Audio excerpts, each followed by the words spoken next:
So the angle to that is both. One is that you appreciate where they've come from and that they're deep experts in their discipline. And second is be sure to have data backed up decisions. And it has to be that way.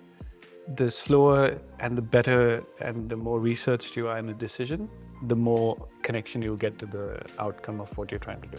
What's the challenge there? The challenge is communication. How do you communicate a decision in a way that you're still protecting and not disclosing it to one that could cause security risk, but you're disclosing it in a way that people understand why that decision was made, and also knowing that you're not going to have 100% acceptance of it. In this episode of CISO Perspective, we had a conversation with Sunil Rane. He is the CISO based out of Australia. Based on his 20 plus years of experience in cybersecurity across multiple industries, we go into what are some of the different cybersecurity challenges each of those industries faces. And if you're someone who's trying to be a CISO, probably looking at a certain industry like education, government, or retail, or even media for that matter, you definitely find this episode interesting. I hope you enjoy this episode of Cloud Security Podcast, where we talk to a leader about their perspective and what are some of the challenges. As always, you know where to find us on the social medias of the world, and definitely give us a like and subscribe to know you're enjoying more content. We should get more CISO perspective on. If you're listening to this instead, definitely give us a 5-star rating on Apple Podcasts or Spotify. It means a lot when you guys show us support over here as well. We enter this episode for a special message from this episode's sponsor, Vanta. So you know the status of your compliance controls right now? Like right now? We know that real-time visibility is critical for security, but when it comes to our GRC programs, we rely on point-in-time checks. More than 9,000 companies have continuous visibility into their controls with Vanta. Vanta brings automation to evidence collection across over 350 frameworks like SOC 2 and ISO 27001. They also centralize key workflow like policies, access reviews, and reporting, and help you get security questionnaires done 5 times faster with AI. Now, that's the new way to GRC. Get started with vanta.com/cloud. That's VANT.com/CLOUD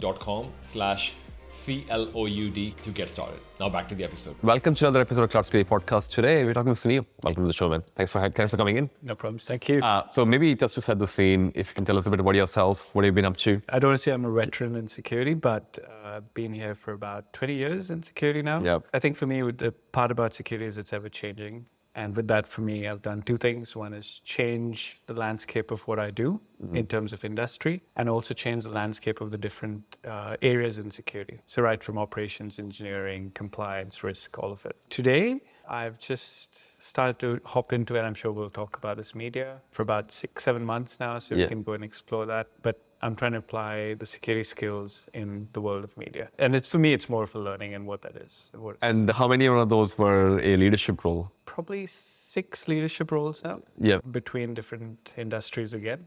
Consulting, financial services, education, government, media. Yeah. New kid on the block. Yeah. And then banking. Okay. And then in scale, it's right from small to enterprise, and then everything from private to publicly listed to government funded. What are the different priorities people go through as a CISO in different organizations? Like I'll probably tap on a few that you've spoken about. You've spoken about education. Yep. What are some of the priorities as someone out there would say, what keeps you awake as a person who is a leader in education space? Yeah. What are some of the priorities that come to mind, or things that are a bad scenario that you're trying to prevent? In the industries I've done, education and medical, like the whole hospitals and medical industry are similar for me. Of course, you might have different views for 2 reasons. One, you've got the experts in the industry are really good at what they do. So you talk about your educationists and you talk about your medical practitioners. Yeah. Both of them are really skilled and have got years of knowledge and experience. So what they do then is they approach everything with that mindset of research-based, data-based analysis to conclude on some point. So again, now if you're in the mindset of running a security team or part of a security team, it's not, hey, I think we should do this because it's good. Yeah. It has to be data-driven. It has to be show me the research. Show me that you've put the time before you can make a conclusion. So that's one. It's the driving a decision based on analysis. The second is, I feel this is the same in almost every industry, but knowing that you also appreciate what they do and understand. That goes a long way. Right. And mostly, both industries have research. It's very research based. It's, hey, we think this is good because we've done a lot of research or specialization in this. And so you almost having an appreciation for what they've done, and to then use that to also say, look, I'm thinking of this approach, and getting, although they might not have the direct expertise, but saying with that mindset, what do you think we should do? And do you think that is an approach? You will always get a comment. Very different from some of the other industries I've worked in. So if you say, hey, I think I'm interested in building a security operations center for a university. Yeah. Do you think it's a good idea? You will get an opinion, and you'll get a few questions around that as well. Tell me why, what's your research, how have you backed it up? So the angle to that is both. One is that you appreciate where they've come from and that they're deep experts in their discipline. Yep. And you build your relationship by using that. And second is be sure to have data backed up decisions. And it has to be that way. The slower and the better and the more researched you are in a decision, the more connection you'll get to the outcome of what you're trying to do. And in terms of cybersecurity challenges in an education space, what are some of the typical challenges? I'm assuming MFA is hard. Yeah. Education, again, I think it's the same in both education and in the healthcare industry. But one is the sheer volume of people. So you're dealing with your patients who are come in and come out, like short-term, short-lived stakeholders or customers. And then you have your very large-scale workforce, and depending on where it is. And on top of that, you're trying to implement, look, we need to have MFA, but the risk with MFA is the speed as well, right? You could have MFA, but you're talking about a life and death situation in some cases. And how do you implement security by not impacting the operational risk there? And the operational risk there is a life and death situation. Yeah. So how do you do that? How do you apply security in a way that it makes sense? You're protecting what's there, but you're not conversely then impacting someone's life. Right? Yes. It weighs in on you because these decisions now could be life impacting. Would you be leaning on more certain areas of cybersecurity over the other? Obviously, there's security awareness. There's like multitudes of cybersecurity areas that any leader could focus on. Yes.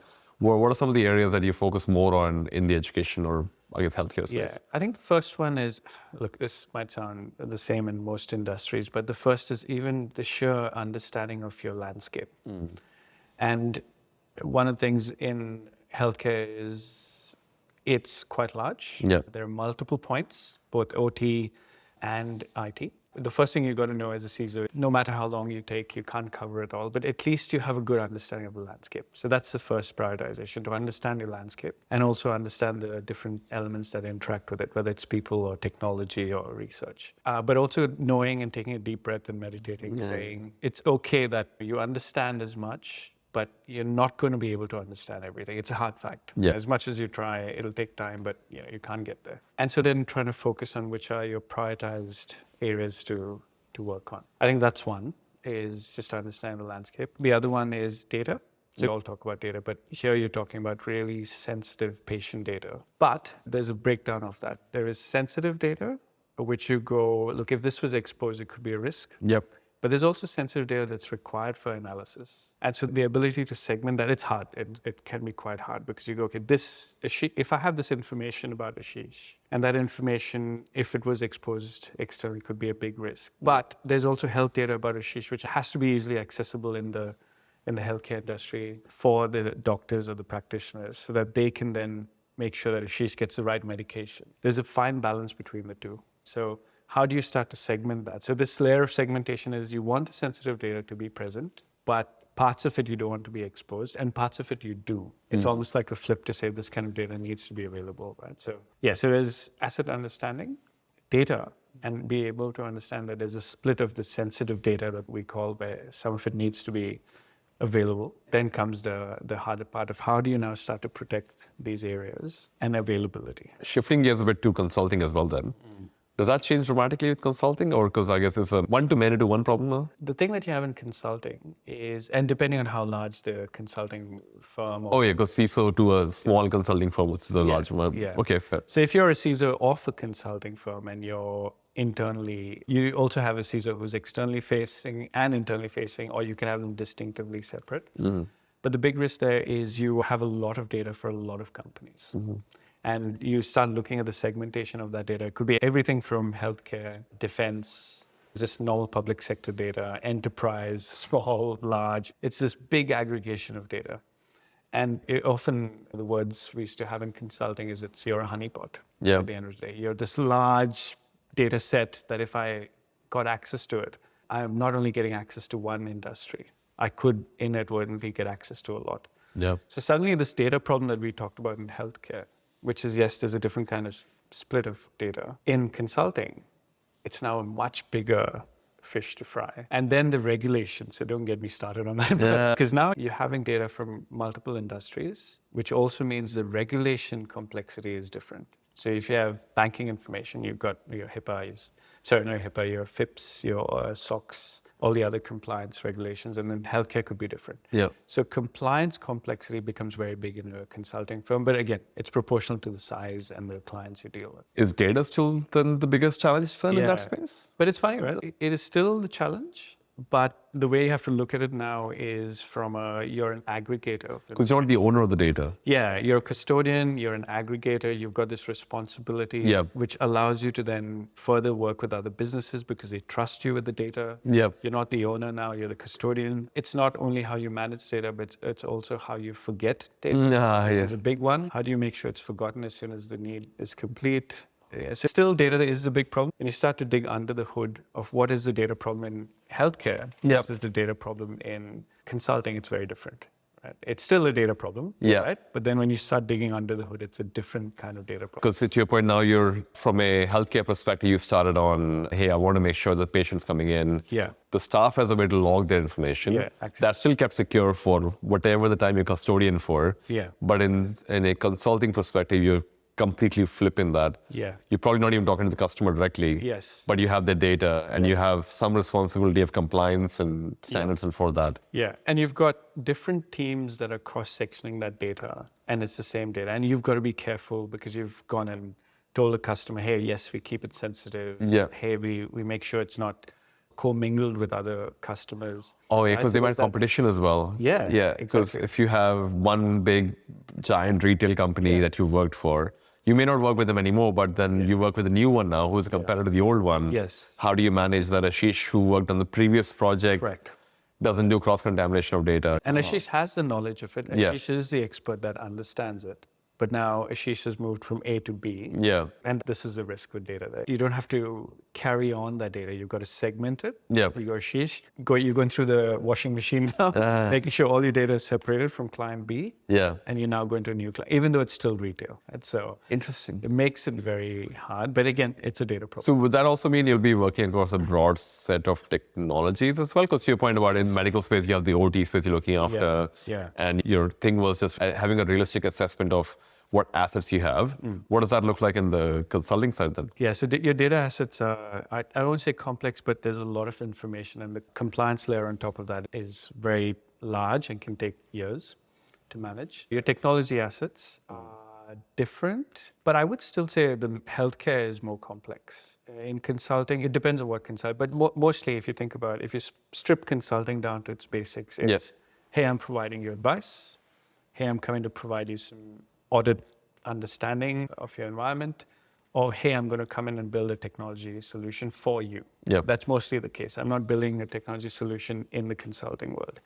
Whereas in healthcare, you're looking at actually building the complex technical solutions, right? So yes, there's a range of technology platforms that different teams will use. Again, it's directly proportional to the size of a consulting firm. The bigger they are, the more diverse teams, then the relationship to more diverse technology, because everyone wants to try something, the greatest and the best and the newest. So because that's what the client is expecting you to know as well. So you go and you'll almost start to see, hey, we're using multiple clouds. Hey, we've got all these different technology sets that we're using. It's doing the same function, but different teams are using it differently. That's a different thing where it's now talking about the supply chain risk, because you've got, when you're trying to manage the security of a consulting firm, again, relating it directly to how large it is.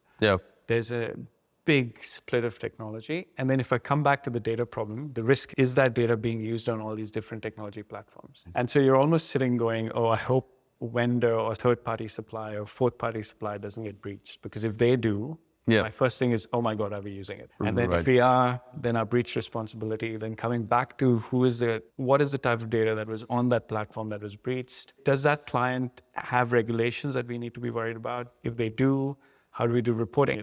Yeah, but would you say one of the challenges most people have with this kind of, most people go, oh yeah, why don't we just standardize this? Yeah. Standardizing it should solve the problem. Is that even a practical thing in consulting? No. The fact is, you're leading by what the client needs. Like at the end of the day, it's what the client needs. Yeah, you're just you're a custodian to your point. You're a custodian, and the client says, hey, we have a GCP infrastructure stack, and we're now going to give you some analysis data because we want you to analyze that and then present something.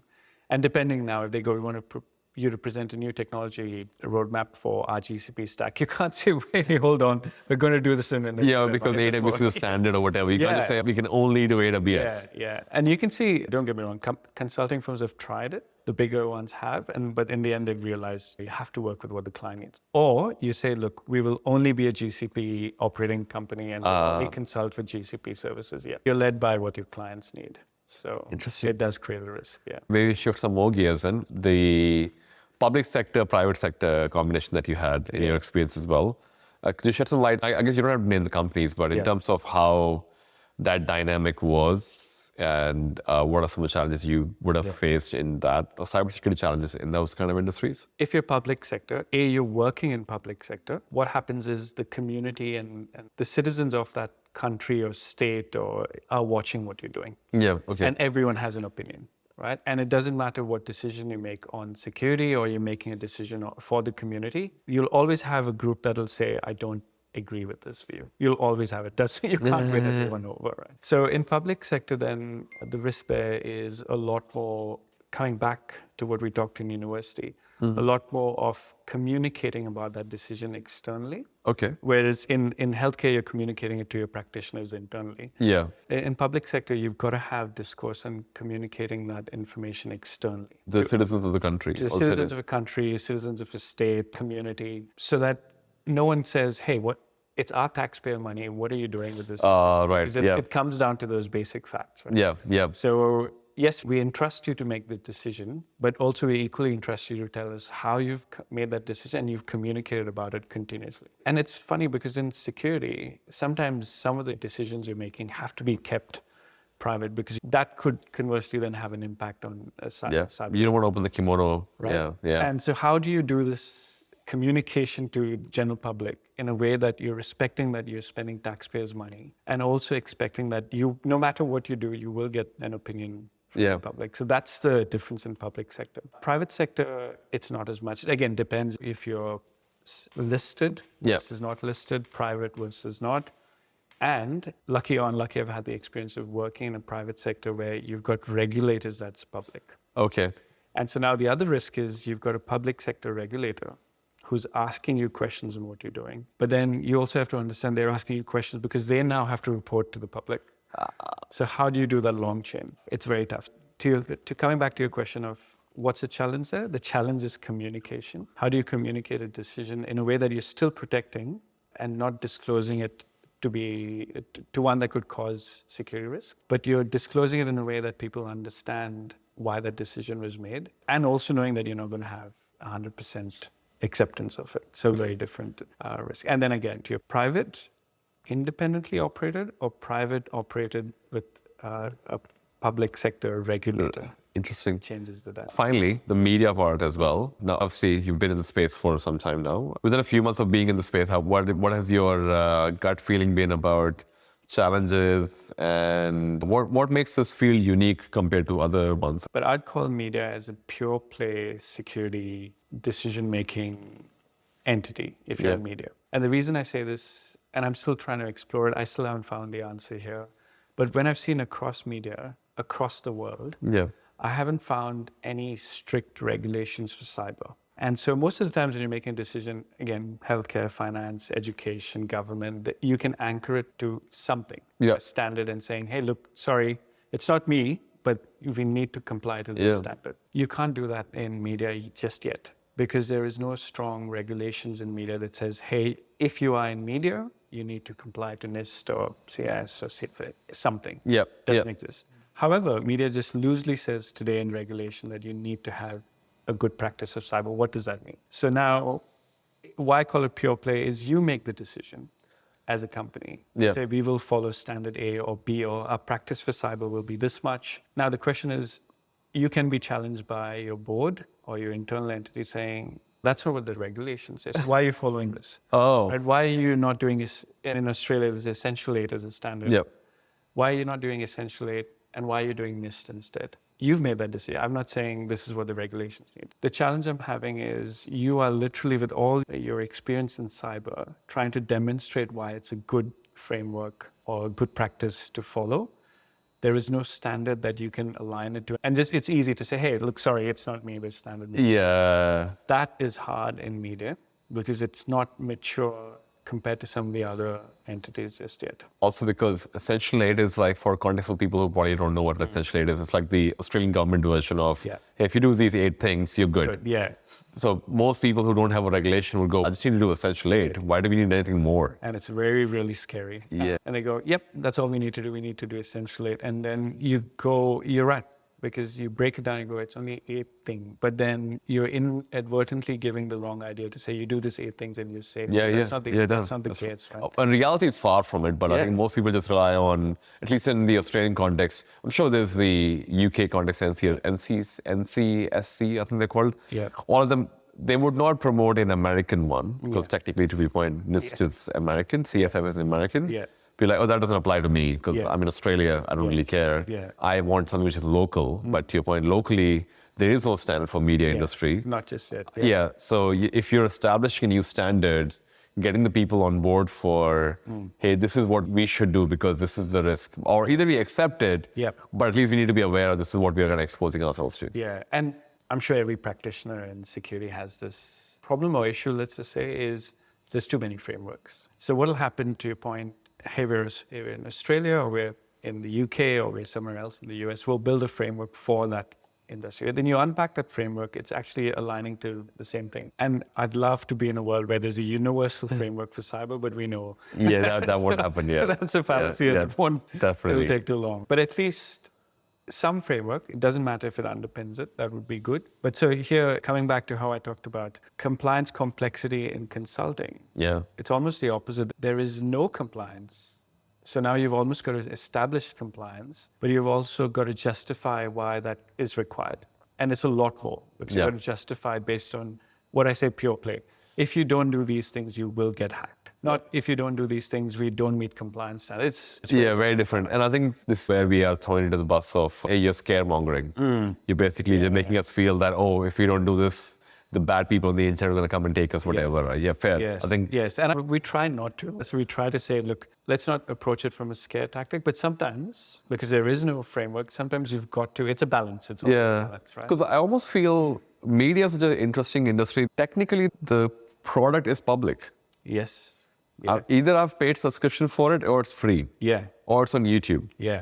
And because it's media, the concept of it is if something happens, everyone's going to talk about it. And so feedback is way more... And very quick. And your competitor or someone that you also talk to in the media space, that could be co-opetition or competition. They'll probably just fire it up, quickly. Because the whole point in media is get there quick and be the first to communicate about something that's happening. So yes, there is your publicly out there. That's the business of media. They want to communicate, but also equally you're exposed to that risk, right? What is the risk in media is that you're coming back to government, how we talked about being able to communicate.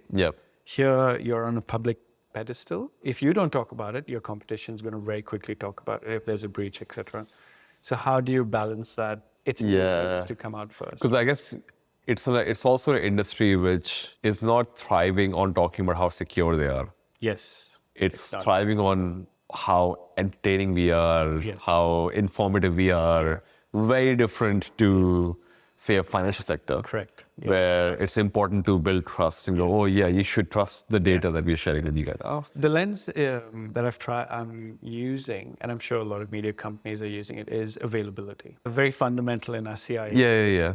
But media runs 24 hours. Yep. Right? 24/7, every time, runs at every given time and needs to be quick enough to communicate information. And so that's the lens to say, now let's align all our cyber challenges to availability risk. Yeah. So if you don't do this, you might have a non-availability of the platform, and then trust is lost that way. Yeah.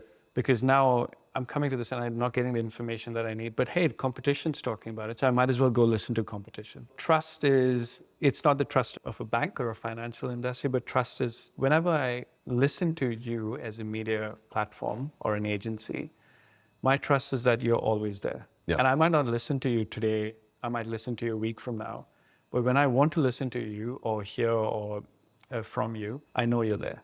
And if you're not there when I need you, you've probably lost me as a customer. Yeah. And you know, coming back is, the customer coming back is very hard. Yeah. So availability is one, but again, the regulations don't talk about that. So you've almost got to make it a problem of why that needs to exist. And it's driving it from your revenue is directly associated with availability.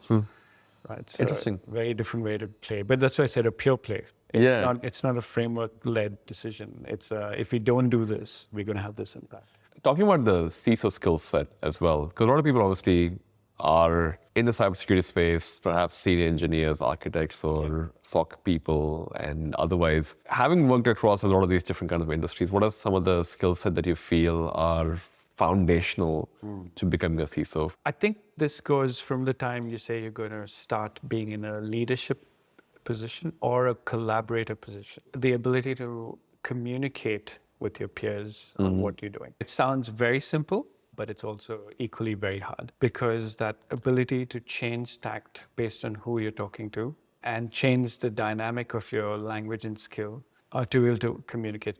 As a CISO, at some points, you might be communicating to a very highly technical team. And of course, what they want to hear is going to be very different. Yep. But on the other end, you might be communicating to a board or a risk team who don't have the time, and they just want to know that they can trust you on that decision.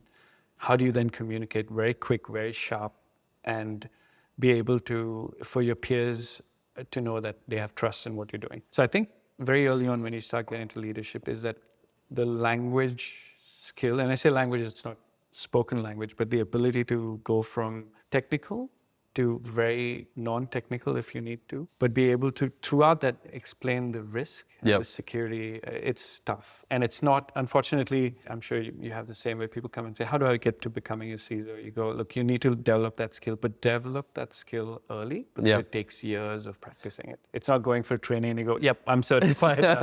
It's not, right? And it's a people skill. Because you can practice the same communication skill as an engineer, as an architect, because you are primarily talking to developers and other seniors as well. Yeah. So it's not that you have to wait to become a CISO to talk to another leader. And I'm sure everyone, even an analyst to an architect, to your point, needs to communicate a decision or a pattern or something to someone. Right? You cannot work in silo. That's not why you join security. You have to communicate, right? So that's where you start. You start small, start the ability to communicate that technical decision.